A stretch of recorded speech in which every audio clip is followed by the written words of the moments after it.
All right, we're live.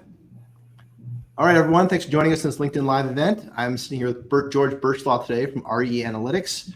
George is from originally University of Texas, #1 ranked school in football this year, so far this year. So pretty excited about that. Hook 'em, right? Exactly. Hook 'em. And George is the founder and leader at RE Analytics, an analytics company that helps out multifamily workers run their businesses. I'll pass it over to George in a second. Long history with working in the multifamily industry and the consulting side of things. We're going to talk about getting to hell yes today. George is a founder seller right now, so we had a lot of common stories. We met last week or this week earlier in Dallas. Had a good conversation about this kind of thing and working through it. So we thought, why not? Let's get this hell yes episode in the book. So George, if you don't mind kicking it off with a quick intro on yourself and your background. How did you end up in a founder role? Guillermo, again, great to connect with you earlier this week, and nice for you to be in Dallas and to meet face to face. But again, appreciate you having me on the show. But I'm the founder of RE Analytics. We're based in Dallas. We do data management, financial analytics for small to mid-sized real estate companies. My background is in architectural engineering, so I spent about 4 or 5 years in engineering. Realized I needed to get into the real estate side of things because it seemed a lot more fun, a lot more sexy of a job as opposed to engineering, and jumped face first into real estate in 2000. Had a couple of jobs, one at a private equity company doing asset management and analytics, and then I spent 11 years at Forest City, big development company based out of Cleveland, Ohio. So we did some large mixed-use public-private partnership projects, converting office buildings to apartments, some really cool projects in downtown Dallas. And then I spent about 3.5 years trying to redevelop a mall site. And super challenging, a lot of data flying around. But every company I was with, the challenge was, we do all these analytics on the front end during the acquisitions phase, but how do you really track the financial performance of assets once they're in the portfolio? So when I was with that private equity company, the company was run by 2 super smart guys, but we had 60 or 70 assets all over the country, and no one could fundamentally track what was going on with all 50 or 60 or 70 assets. And it was, we had a couple deals go sideways. So long story short, I developed a platform for those guys. And then in 2020, went back, got the intellectual property rights to the software I developed for that company. And then I'm now marketing it to small to mid-sized real estate companies. Outstanding. And so, small to mid-sized, how many doors is that in your definition? I would say probably more than 4 properties, probably minimum asset value, probably about 15 million, anything north of 15 million. And typically they're seeking out to talk to you when they're going into a transaction or for standard operations? Standard operations. So we don't do any underwriting work, but basically we do the analytics from the day they close throughout the whole period till the day they sell it. We see that's where the real gap is in real estate companies, just because the information comes from so many different sources on a property. So getting to hell yes, and kind of further our conversation we had earlier this week. So who's your ideal buyer? We talked about small to medium, mid-size, but what does that look like with respect to hell yes conversation? Really, we see companies probably if they have like 2 or 3 properties, they can probably manage what we do in Excel. But once they get over about 4 or 5 properties, that means 4 or 5 sets of loan documents, 4 or 5 sets of operating statements, balance sheets, and kind of the data starts coming in each month. And it's tough for some of these smaller companies to kind of track and understand all that stuff. So really, if you have more than 4 or 5 properties up to 50 or 100 properties, we see that challenge. If you have a huge portfolio of over 300-400 properties, companies have their own internal systems, but we see those smaller companies really struggling. Like over 5 properties, I'd say 5 to 50 properties is really our ideal customer. And like when they're looking to look at an alternative to buying your solution, is hiring more people, outsourcing it? Is that kind of the 2 other options, like door number 1 and 2? Exactly. So typically, I'd say the knee-jerk reaction is let's bring on a junior analyst and have him kind of sort through all of this data, all the operating statements, all the information that's really gathered during underwriting. But boy, it's tough to scale because maybe they just kind of use Excel to do some side spreadsheets. But like I said, if you have 4 or 5 properties, but once you get to about 10 or 15 or 20, that's maybe 20 cash flow models. Yeah, sure. Really aggregate, the information from 20 cash flow models into a platform to really understand what's going on with every property. And then, and like the number, and like I mean, and then for everyone listening, presumably you've got, let's say once you get kind of that n equals 4 plus number, you've got veracity with respect to the kind of like what is that word? Different kinds of, the data looks different from different sort of operators. Like your PMC is going to give you 1 format, 2 format, 3 format, and it's all going to look different. And so consequently, it's a lift. I can imagine spreadsheets with macros that are bringing things in. They're all kind of like trying to shape it up to harmonize the data and ETL. You're ETLing it all in Power BI to bring it to some semblance of what it means. And that's assuming everything goes correct and all the data is available at the same time. Exactly. Basically, all those different data sources, the property management software, the accounting software, plus all of those kind of the loan documents, entity documents, real estate tax statements, insurance policies. It gets to be a lot, all of it in different formats. And, how do you really understand all the nuances of all those documents, plus all the nuance of the financial statements? For sure. Or, a portfolio of 20 properties. So knee-jerk reaction, let's bring on an analyst, let's bring on 2 analysts, but then that's a lot of not really real estate work. It's more kind of aggregation. And do you find like, so in the spirit of getting to hell yes, what is the kind of event, in a previous call I was chatting about how like externalities often prompt these, you bet, the hell yes, right?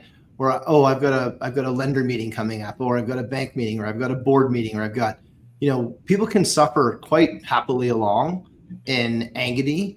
But it's until someone else has to be involved that they realize they've got to do something about it. And this is kind of why there's a lot of transactional software on M&A, is that now all of a sudden I've got to start getting involved with third parties. It's got to be, there's legal implications.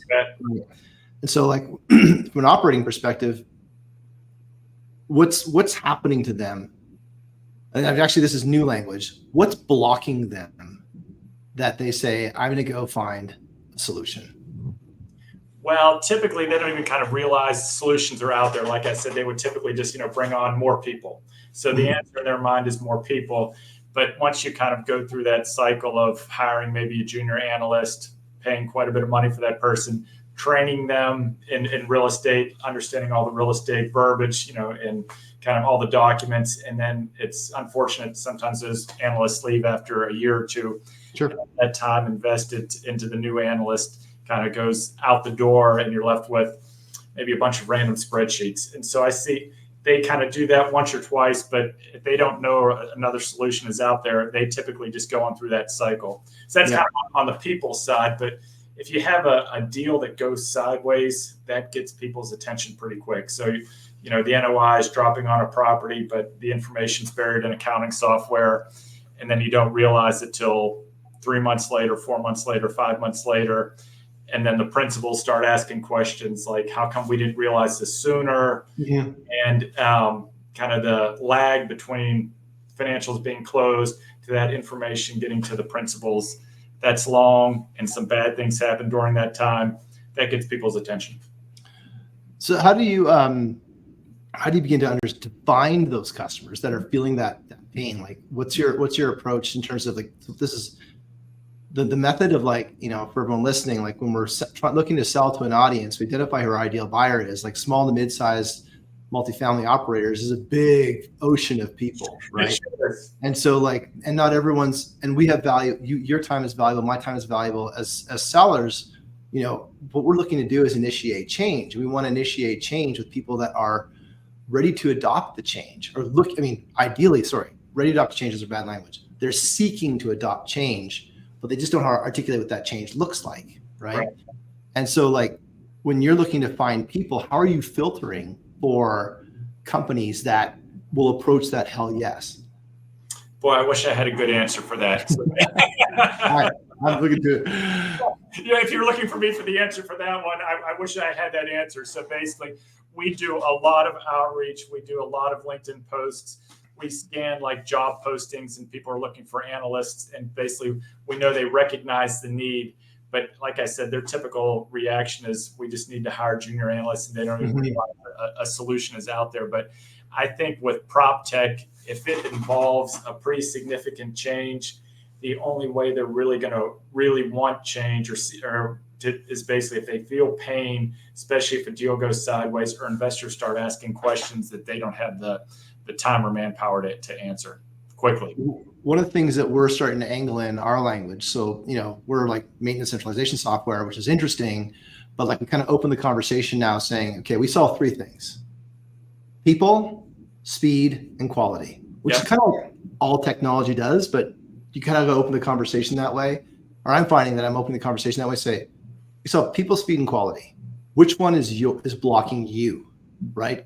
Because some businesses it's not people, but it's speed and quality. And some people it's neither. It's neither. Nothing's blocking them. In which case you have kind of a healthy conversation and say, well, thanks very much, but I don't think we're going to solve anything here. Right. And this conversation of like people, speed, and quality, if they say, they're looking for people because they're trying to solve the problem.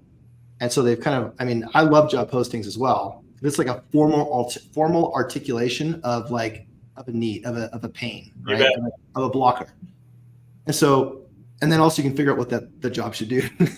But like when you go look at those job postings and you go and if you get your outreach to them, I'm finding often the conversation is really around what have you tried, and then have them say out loud, well, we've been had this job posting for 2 years, or we're just always constantly hiring and training, or they don't know all these things you just articulated, and having them say it out loud is the magic. Well, like I said, they don't even realize alternative solutions are out there. It's kind of like, someone leaves, I hire someone. So that's kind of just what they do or what they think. And I think that's the challenge of, I'm sure, every prop tech company is to say, people are important, but what if you sprinkled in some technology to really kind of standardize that process? So if somebody leaves, it really is not a huge impact to the company because you have a standard process in place, and it's just bringing in a new person to utilize a process that prop tech companies have kind of implemented. It makes that transition so much easier, but it's kind of getting them to understand that. So I think that's the challenge with all prop tech companies. Do you ever ask or kind of like dig in on like what, like I'm finding metaphors are a little helpful. Like for example, in our world, it's like, okay, who here had has bought a plane ticket in the last 3 months? Put your hands up. Who here has bought a plane ticket from a travel agent in the last 3 months? Right, hands down. And like, okay, well, that provided a service that was ultimately digitized because it's more reliable, it's faster, there's people, it's more convenient. And that kind of conversation, that metaphor opens the door towards, oh, maybe I'm hiring more travel agents. Right. Scenario, right? And then how do you articulate? That's kind of like what I'm trying to pick at a little bit is like asking the questions of, are you doing this the old way over and over again?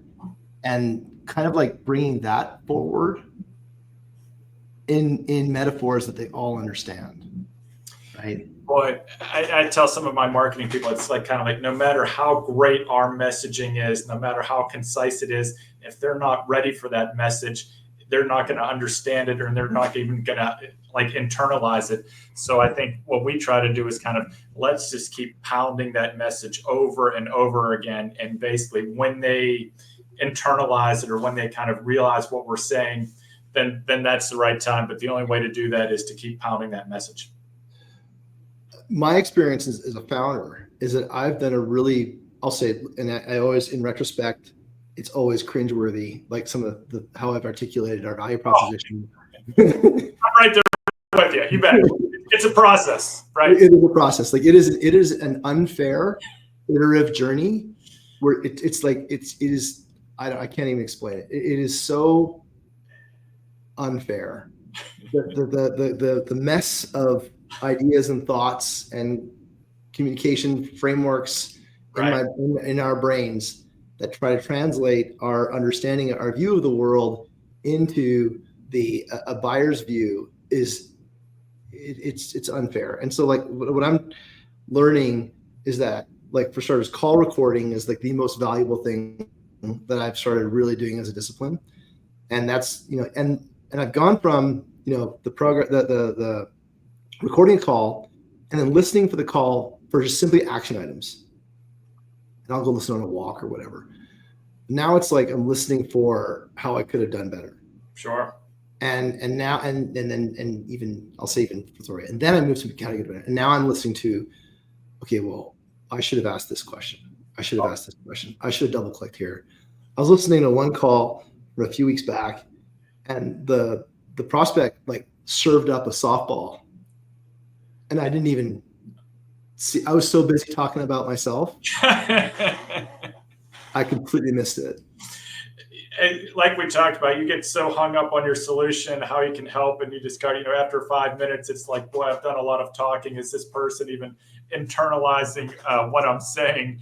And that might be a curse of all founders, but that's why it's kind of, to have a founder that's maybe technical, but understands business development and understands sales. I mean, that's a real unicorn. So it's if you need help, I would say kind of how do you find that right team to learn from, and people who have been doing, sales for years. I mean, all that experience and all those scars that those people have, how can you leverage that? I definitely, yeah. And I think if you're a solo founder or you're a team founder, even if you're in a role by yourself, listening to your own calls is the most valuable way to figure out, okay, how do we iterate towards hell yes? Because it gets back to the conversation. Like if you're having the same conversation over and over again, but it's not productive, then are you evolving? Are you adapting? And so like, I had a call with a prospect in Dallas, and we were chatting, and like, again, we saw people, speed, and quality, right? And principally that shows itself up as people. So speed and quality present themselves as people problems. And this prospect was like, we have no problem. And I was like, for real? No problem. He goes, no, we have and they go on a company trip they're going on a company trip every year, the whole company. They're going to Madrid this year. Wow. And I was like, whoa. Okay, this is not your average company, right?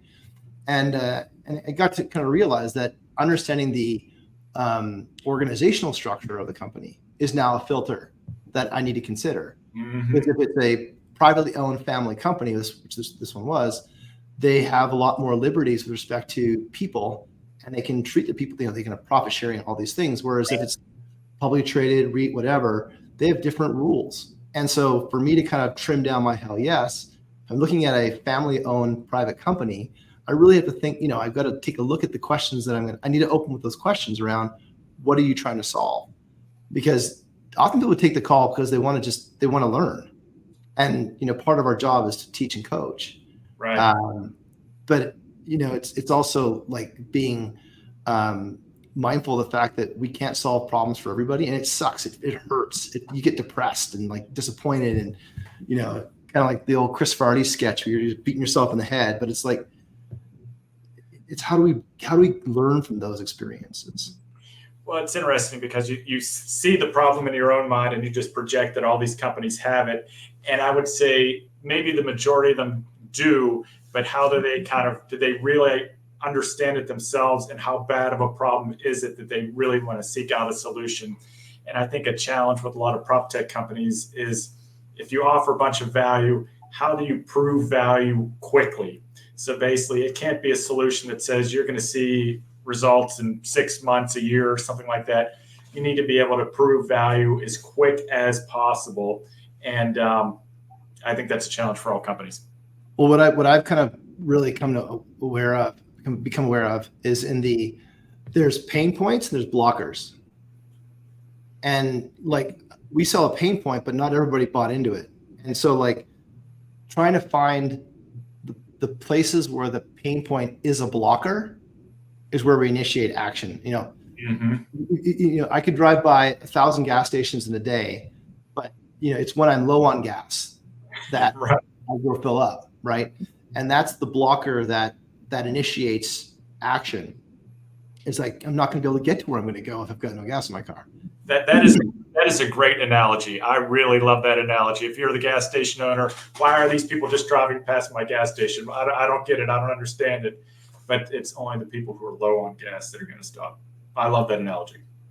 It's something that's really become aware of in the last bit here. Is that we've been selling and profit, or evangelizing on the pain, but it really is about trying to find people who are ready to buy because they've got a problem, and that problem has a time wall on it. So when you are looking out for people, so they're talking about their key shift in their behaviors, like you mentioned how the job postings, what else are you finding that they're that they're fed up with they're fed up with the current solutions, and what else do you look for? Do you hear that prompts them to buy? I think it's almost impossible to time like when you do the outreach to their need. So like I said, basically we just keep pounding that message over and over and over again. And when if we catch them on the exact timing of it, and none of that is planned or structured, we're just kind of keep pounding the message. But as we see kind of more data solutions out there, you'd have to think these real estate companies are realizing, boy, we are really running inefficient. Maybe they're going to get hit with kind of attracting talent. Have a superstar that they've hired on, and the superstars not excited about the low tech ways this company operates, and then they lose that talent.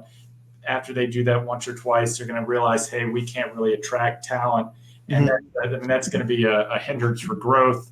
And how do they really scale that portfolio if they can't find people? So I think it's if they experience that firsthand, or their superstar leaves, then and they realize it's going to happen over and over again, then they got to make some changes. So then, you mentioned earlier, like when a deal goes south, right? Yes. Like, do you have that in your qualifying questions? Like when you go meet somebody and you're like, hey, like, like we talked about speed, people quality, right? And so like in your quality questions, do you have that kind of conversation where you say, hey, like, have you had can you tell, or maybe we worked with a customer that had a deal that went south. And when they launched RE Analytics, they had a lot more robustness in their decision-making. So they're able to make better decisions faster. Does that sound like you? I love the way you frame that. And that is good. We don't bring that up. We're trying to figure out, what is obvious and where's that stepping the line of kind of like saying, how can we really help you manage all these investments? Because technically they are a real estate investment company they're managing. So this is really their core business. So our platform and service really hits right to the heart of their core business. And it's maybe there's some personalities involved. And so you kind of layer in that, but that is an excellent question. Like, I think that's something that we're trying to think through is like, we've got some really good customers. And I'll tell you a story. Like I just did a quarterly business review with one of our customers, or our CSM did a quarterly business review with one of our customers like 3 weeks ago. And then I met a very similar customer yesterday. And I just brought up the quarterly business review. I didn't even pitch the deck. I just like, I'm going to try this because this is a little bit outside of our ideal customer profile. So I didn't want to kind of go through the whole, like, I just didn't have the headspace to go and create a new deck. And so I just pulled the deck from the quarterly business review, and I just said, here's what they were trying to solve. Is this what you're trying to solve? And then here's the results that they felt. Here's the outcomes that they had. And it was so natural. Yeah. I was just sharing a narrative from somebody, sharing someone else's story.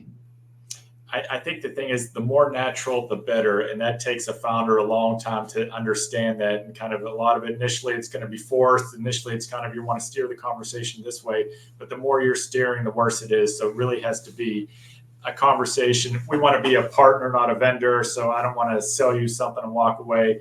I want to be a partner when the assets are doing good, the assets are not doing well, and be there. And so that's, I'm not sure if they really expect that from, because they're used to maybe just dealing with vendors. But to really emphasize that is something we try to do, but I'm not sure sometimes they realize it. I'm finding that, like, for us, like, to try and again nudge in towards that hell yes thing. Like, we're always trying to de-risk buyers. We're a startup just like you guys, and so it's like, we're kind of, I always try to take the approach that, hey, this is a scary purchase for somebody. I mean, we're not scary for those of us audience, but like, we think about the as a buyer, to choose a startup, you have to be in a situation where all of the kind of like safe to buys do not solve your problem, or they're out of reach with respect to cost, time, et cetera. Right. And so I try to think of it that way. And I try to think of, okay, well, how do I neutralize that? And obviously we have, we're always we've always been taught to expect references and quals at the very end, but I'm learning that talking about other customers at the very beginning neutralizes a lot of that anxiety around, well, they're buying blockers, right? And so it neutralizes that from the buyer side. And so like we're trying to find out, it's like, okay, so how do I begin to weave that into our conversations? Because I want to be in a position where I'm asking questions and not talking. You bet. I think asking questions, you read any sales book, they say, lead with a bunch of questions like that. And then I hear it, read it, understand it, go into a call, and then I just start talking and don't ask questions. I mean, it is classic. And then I hang up and say, boy, I need to ask more questions. And then the next call, it's the same thing again. So I don't know if you have to experience a year's worth of making a whole bunch of mistakes for it to finally click in your brain. But like I mentioned, someone was giving me a demo of their platform, and they asked me all these great questions, and I started telling them kind of all of our needs, and I was like, that is how a sales call should be. Yeah. and that's in the spirit of getting to hell yes, right? Have them articulate the pain, right? And I think that like a lot of times I would script the questions, so it's similar to you, right? Read the books, do the stuff, and I'd script the questions like I was a lawyer, like I was driving them towards it, like I was leading the witness. Right, you bet. But the questions were not open ended. It was like, well, have you lost money on a deal before? Like it was so like they were so direct, rather than now I'm backing up and I'm saying, hey, like, tell me about a story where this happened, or, how is this working for you? And here's what we solve. Is this, valuable? And then at the same time, like, again, using the words like blocked versus pain has been a big change in language.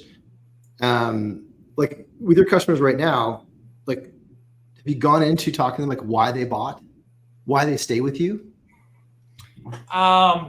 I think they have to be tech friendly. They have to be open to the technology, and they have to be willing to try. So basically, if they are willing to try something, and we make them understanding our services as painless as possible, and it comes back to kind of proving value as quick as possible. To say if we can prove value in 4 weeks, basically, so they really understand what they're getting. So they're not going in blindly to say, oh, once you implement our solution in 2 years, you're going to be great. I mean, I think that's really a non-starter for a lot of companies. But basically, if you implement our solution and work with us in a month, you will notice a complete difference of how you operate. You have to kind of shrink that time so they really understand the value proposition. But it's tough. What I've been thinking about this for our website is, I spoke about the QBRs. We've got a pretty good. We've recently established to have a really repeatable cadence on our customer side of things, and it's proven to be valuable. As I mentioned, the QBR story. I'm thinking about putting that on our website, like the whole buyer's journey. Yeah. And like actually articulating what it's like to be an Iris customer, so that I'm setting the expectations. This came from another call I did, another live I did around expectations. But like being crystal clear about what expectations are from both sides, so that they aren't surprised, or it's not part of the pitch deck. It's actually, here's what it's like to be our customer, right? And we can say that because we have customers, and this is how we deliver value, and this is how we unblock you, I should say. Yeah. Like that's kind of like where I'm kind of thinking towards, to kind of like, again, reduce the blockers to buy. Like, what's it like to be a customer of Iris? Like, what's that feel like? So start kind of like, and not just from a testimonial perspective, like this is actually what it's going to be, right? Mm-hmm. And again, like trying to make a good word from one of my coaches that he uses is aerodynamic, right? How can I make this as aerodynamic and frictionless as possible, to the point that I'm actually peeling away a lot of if we've got 5 products, in call 1, I'm just talking about one, and I'm just talking about the one that we're world's best in, yep. Right? And I'm simplifying the pricing structure so that's, again, like this goal to get into hell yes, and to try and just make it easy to buy, and then like leave the expansion opportunity for the expansion opportunity, and in all good time things will occur. And it's like, it's been interesting to try and do that, like just really obsessing over the buyer and like the problems they're trying to solve, the things they're thinking about how to solve them, what they've tried before, and then how we fit in their solution, how we're easy to implement, easy to buy, great to be a customer or a partner with, and then like test for that on a regular basis. Because what we're finding is that not everyone wants that. And so they're not hell yes. Boy, I would say basically you can't build trust overnight. I mean, I would love for you to be able to build trust overnight, but it needs to be a lot of small kind of stepping stones of, we told them that we were going to do this by Friday. By Friday, the stuff was done. So it's, hey, we're building a little bit of trust. And it's really kind of small building blocks, I don't know, each week with the customer. Then after 3 months, it's like, wow, you guys have done exactly what you said you were going to do. And then maybe, hey, I'll look at it, expanding my services a little bit and expanding my services a little bit. So if you could start just kind of developing that relationship on a smaller scale with a limited scope, realizing you have all this additional scope, and you kind of save that until that trust is kind of developed. But it doesn't happen overnight. And I mean, I would say 3 to 6 months possibly for them to really let go of what they're doing and giving you the opportunity to help them. But it just takes time. Well, yeah, we can't forget that as humans, we're designed to not trust and not change. Like that's like deep in our DNA. That's why we're overpopulating the world, right? And so like, okay, if we're designed to not trust, not change, then and as sellers, we're asking them to trust and change. What things can we do, right? What and you sell just a multifamily, or do you sell the single family or any of those other type of kind of like verticals? All verticals, not single family. So basically multifamily, industrial, office. So any kind of a commercial property or multifamily, but not single family. Okay. So in all those cases. And then, and do you have to change your approach when you're talking about commercial versus multifamily versus like in those different sort of scenarios? Not really, but basically because of a real estate asset, we look at it as an investment. So basically, whether it's an investment in multifamily or office, maybe some asset classes, the investors are a tad more sophisticated, some aren't, but that's really kind of negligible. And it's basically, we look at a portfolio of properties as a portfolio of investments, and regardless of what it is and how to track it. So each of them have kind of unique needs, but they're relatively in the same ballpark. Gotcha. Okay. And again, I'm sure that's even more complex with respect to like the pain would be more intense if they got a mix of portfolio mixes, because that data would be even more different. That is the challenge that they have, especially if they've got third-party property managers who all use different systems. So we talked to a prospect 2 weeks ago. One of his clients gives him information in Yardi, one in RealPage, one in ResMan. And so basically, he's got information from all these different systems. And he says every time he looks at a dashboard, it has like 7 caveats of, well, it doesn't include this, it includes this, but it doesn't include this. And it's, I mean, it's a pain point for him. So do you find that could be even like, I'm just hearing what you had to say there and playing it back, like that would be even more intense as a blocker, right? If I've got a variety of different assets, that the data is going to be even more, you're not talking about doors anymore. If you've got a warehouse, right? It's like, those are going to be very different in terms of like the data. So you can provide even greater relief to the blocker if they've got mixed portfolios. Absolutely. So basically our platform can track any, and we categorize it multifamily, office, and you can, sort and slice and dice. So we think that's a benefit, that it's universal for any property type.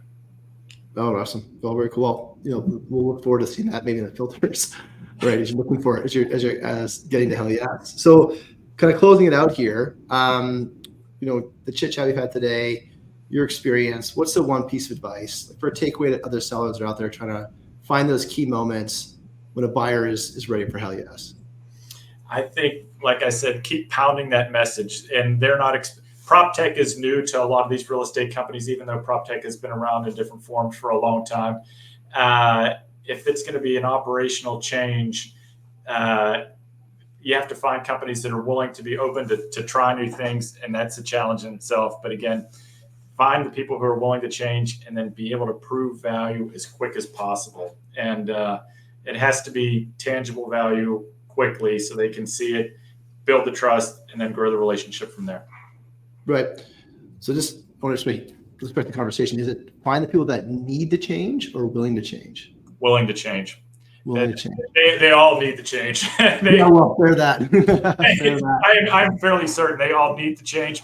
It's finding the people who are willing to change, and if they're willing to change, if you have to, I guess, capitalize on that opportunity, but then prove value as quick as possible. Yeah, definitely. 100% agree with all that. Well, thank you everyone for listening. Thanks, George, for your time today. Like you heard on the podcast here, if you're looking to consolidate your data structures and bring it into a sensible format so you can make decisions, find George on LinkedIn. LinkedIn or website. And Guillermo, really appreciate you having me on. I'd like to make a shout out to the U.S. PropTech Council, and that's how we both connected. So if you're interested in property technology or kind of all the solutions out there, I'd try to message Amy Polvato at U.S. PropTech Council and try to get involved. But it's an exciting organization, and that's how Guillermo and I connected. But that's a great shout out. Thank you for doing that. That's outstanding. I need to recognize Amy and the work she's doing more often. She's a force of nature, to say the least. Yeah, I do. Hurricane Amy. Look out. She's got a lot on her plate, and it keeps expanding, and the PropTech Council is really taking off, so it's exciting. Yeah, she's outstanding. And then for anyone listening here, just subscribe to the podcast. We're on Apple, we're on Spotify, we are on Amazon as well. Take a listen. More of these in the past with respect to talking to folks and how we're selling. Valuable to buyers to hear how we're thinking about you and your what goals you're trying to achieve. Valuable to sellers to hear stories of people that are trying to unblock buyers and get things going. And obviously, one thing that we do want to talk about all the time is that it's when buyers and sellers come together that progress happens. Yep. There's an obligation for us as sellers to sell to the right people. There's an obligation on buyers to push us to make sure that we're selling the right solution, so we both can create value on either side of the equation. Otherwise, it doesn't happen. And so that's one of the things we want to achieve with this podcast. So thank you everyone for listening. Thank you, George, very much. Good luck this weekend for Texas and the Cleveland and your former times in Cleveland and the Guardians. Guillermo, again, really appreciate you having me on. Thanks so much. All right, take care, everyone. Bye-bye. Thanks, George. Bye.